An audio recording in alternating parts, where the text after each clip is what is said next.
Hello, this is Richie from PlayStationCountry.com, and today we're taking a look at Tachyon Project from Eclipse Games. And this is a twin-stick shooter which is available now on PSN for the PlayStation 4.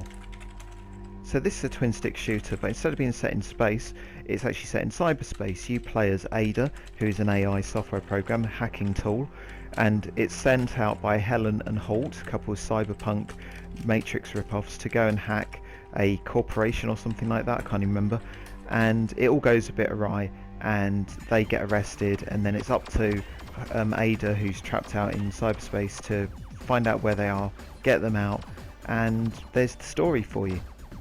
So as you can see, hacking here is actually just shooting. The story is a little bit superfluous and is really just tacked on, but it does at least give the game a nice structure, because the game's then set in 10 different levels, each of which is broken into 6 or 7 waves.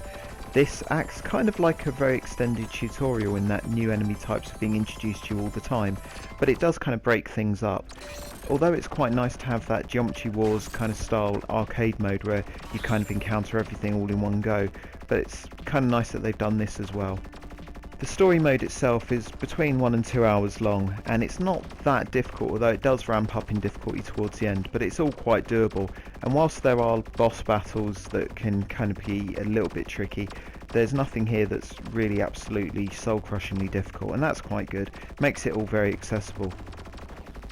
As you play through the various levels, the game also allows you to upgrade Ada's software. Now the upgrades come in various different forms. You've got your primary weapons, which are your basic machine guns and lasers, that kind of thing. Secondary weapons, which is smart bombs or the ability to slow down time, have a shield, that kind of thing. And you can actually have 2 of these at any go, so you can mix and match them, which is great. And you've also got modifications to give you, say, more damage or more speed or more bullets, that kind of thing. Now this is great because you really do get to kind of find what works for you. Unfortunately, I found that the best primary weapon was the machine gun, which is actually the first one that you unlock, and so everything that comes afterwards is a little bit worse, and that's a real shame, because I would have liked to be kind of a bit more wowed by the weapon systems available. Instead it just ends up being a little bit disappointing. But even so, it's nice that there's the choices, and what's even nicer is the fact that you do feel pretty powerful in this game. There's nothing worse than feeling weedy in a shoot 'em up, and that's certainly not the case here. It's very satisfying to play.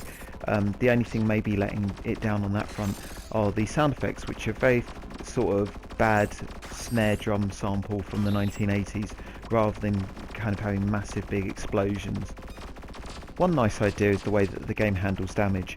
It's all on a time-based system. Destroying enemies adds to your timer, whereas taking damage chips away from it pretty significantly. That's a nice way of doing things because it's a little bit different, although when you're playing you'll just be avoiding things anyway, so you may not notice the intricacies of it.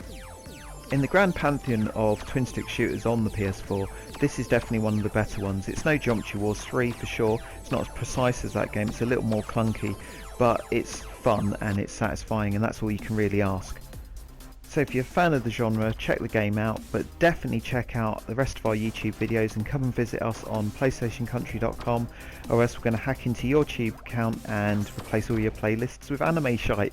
Bye bye, bye bye.